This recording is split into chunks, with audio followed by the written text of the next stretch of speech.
We're gonna have a lot of fun today. Maybe you'll learn something, and if not, I hope you're at least entertained. But you're definitely gonna know a little bit more about us and what we do by the end of this video.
Alright y'all, welcome to beautiful Tokyo, Japan, where the sushi's good, but the beef is top tier amazing. It's one of my favorite things. You know, the people are awesome, the place is clean, it's safe.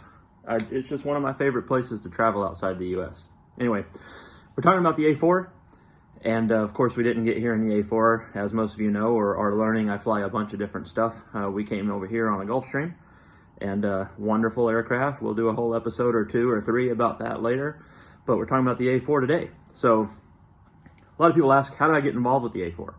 What does it take to get involved in something like the A4? I'm not military, I don't have a military background. That throws people off. They think, how do you do that? So the most simple explanation I can tell you is the way I thought I could get involved was culminate a bunch of different types of experience, you know, together to make sense enough to have the experience and the capability to be able to do it and also be insurable in the aircraft. So what does that mean? It means I flew thousands of hours doing aerobatics and high-performance aerobatic airplanes like Pitts and Extras. I flew a lot of hours in things like T6s and BT-13s and T-28. So I've got high-performance aerobatics. I've got vintage high-performance tailwheel. You know, obviously the A4 is not a tailwheel, but it is. It's a sensitive, controlled aircraft. It's, you know, very light on the controls, a lot like the Extra in that regard.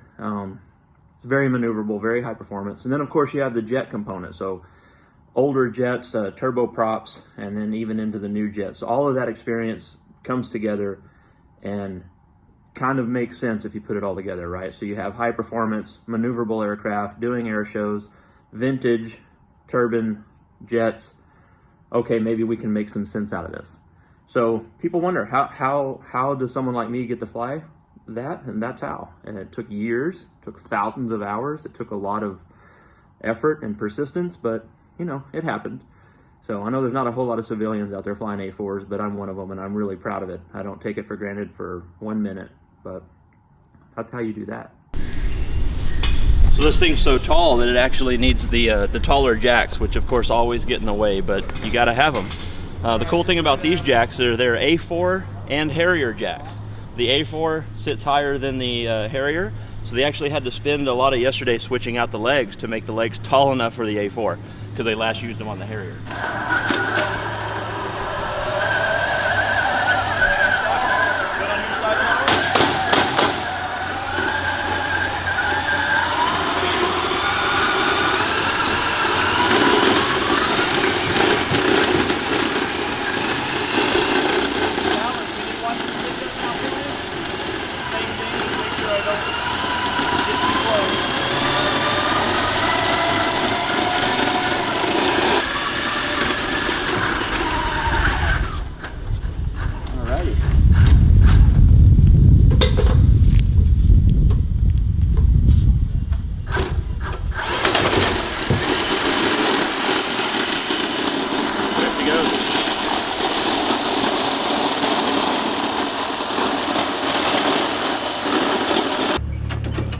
So I'm opening up the canopy here using the manual external way of opening it.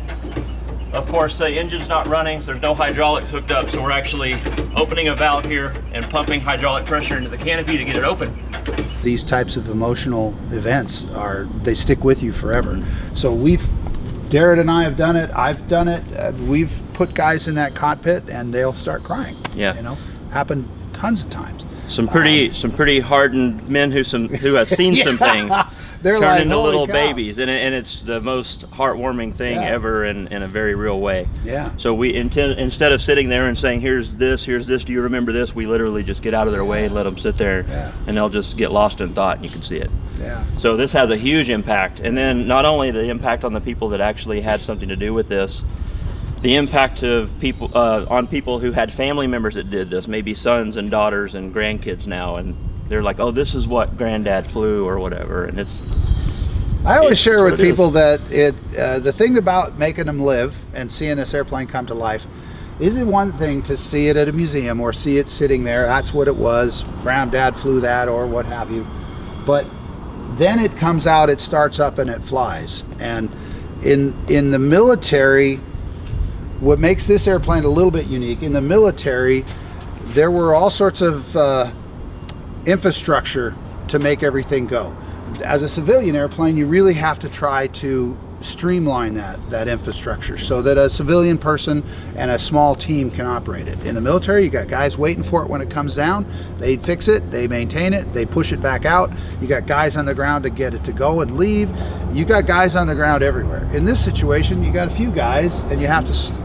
It's not a government operation. It has to be streamlined. So this airplane, we've done a ton of things to make that possible. That's what makes it, I think, unique. It isn't just an old military airplane that requires all that infrastructure. Yeah. We've really streamlined a lot of things. It's the best of a corporate jet and a military fighter attack aircraft mixed together.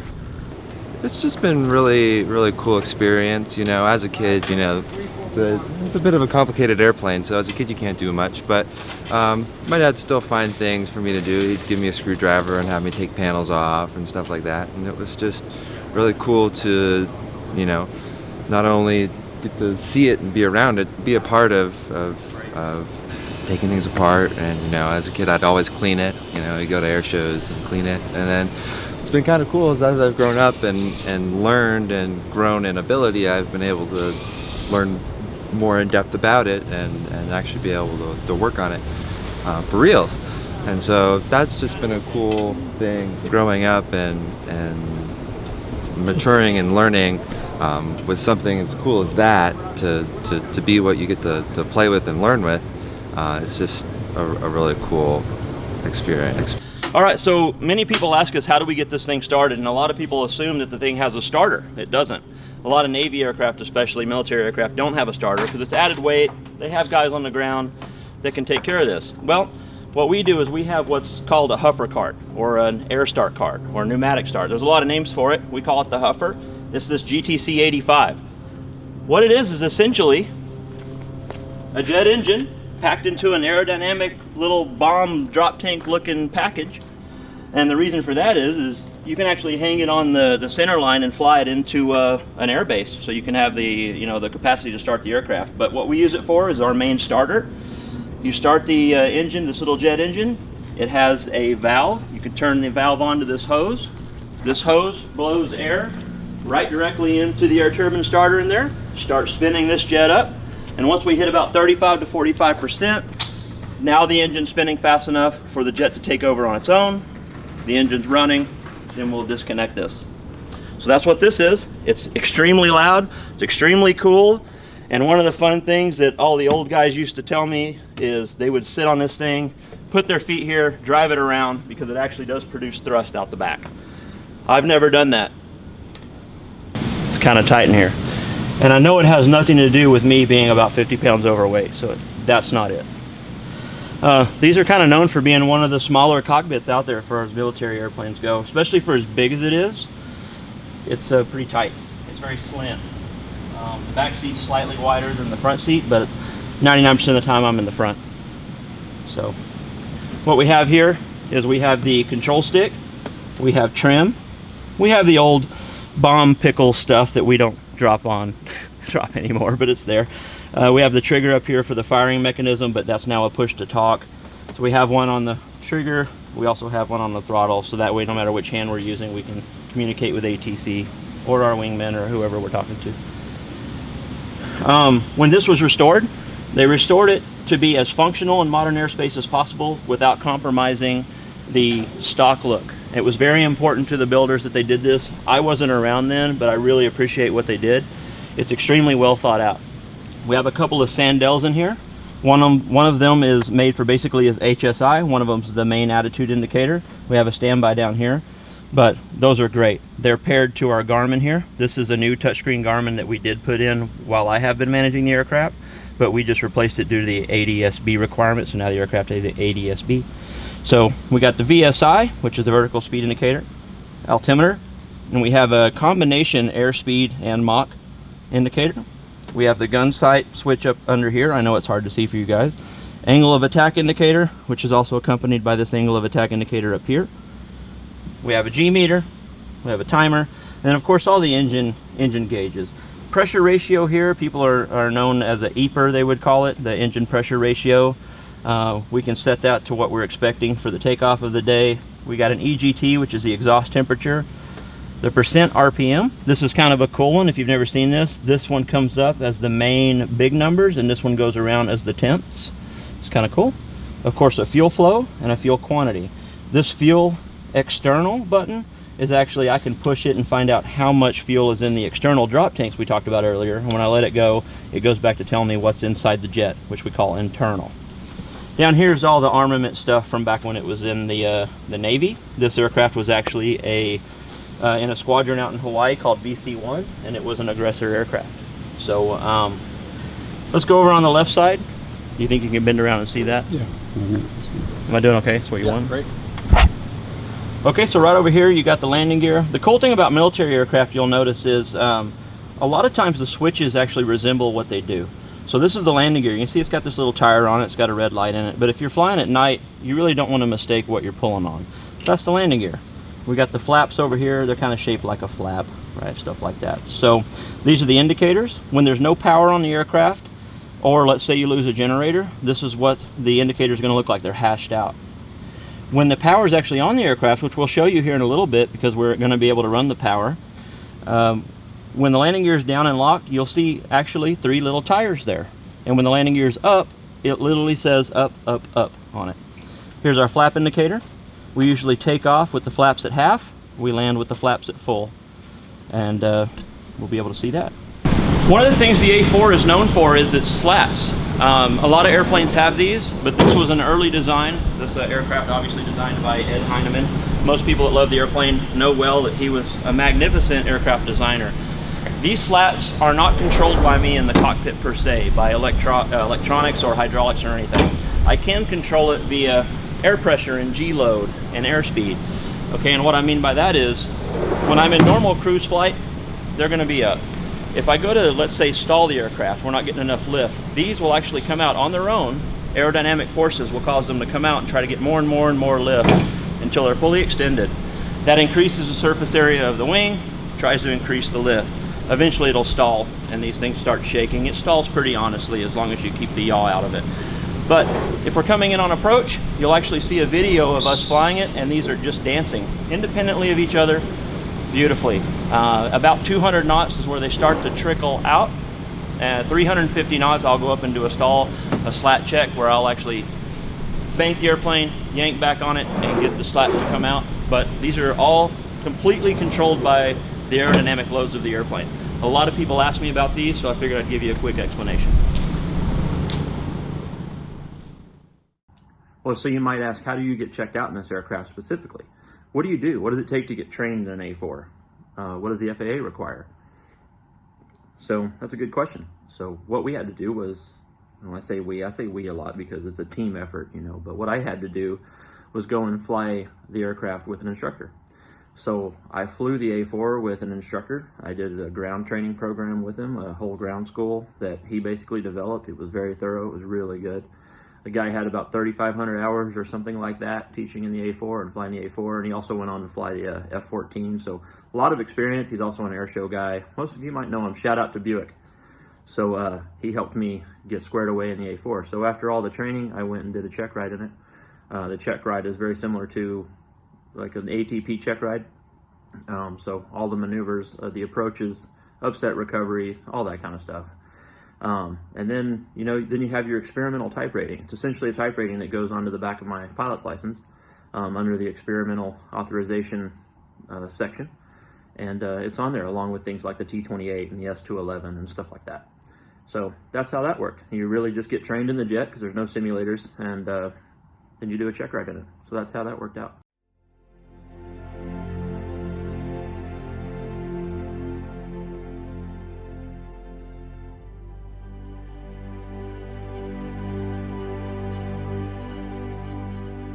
It's really hard to describe what it's like to fly the airplane.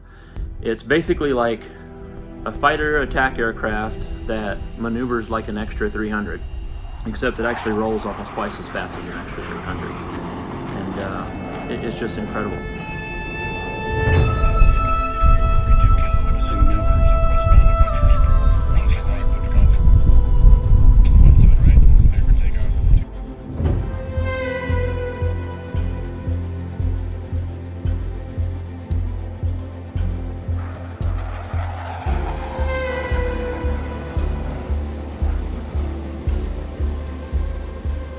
The thing weighs a little over 10,000 pounds, has 9,300 pounds of thrust, and when you're really light, like when I do the shows, it just goes and goes. It's awesome.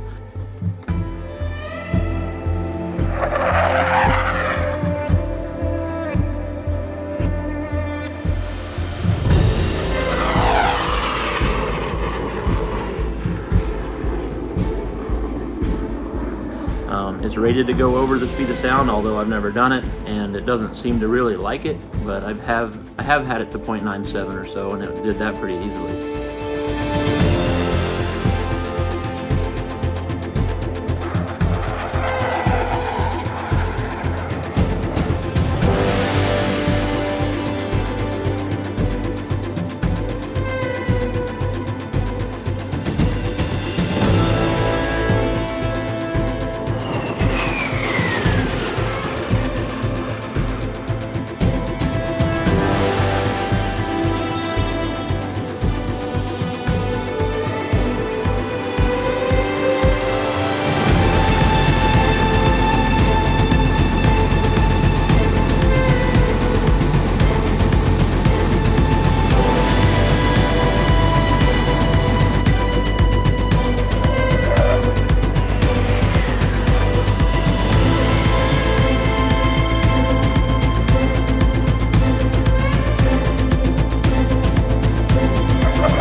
So I don't fly it very hard. It looks aggressive, but I'm not flying it that hard.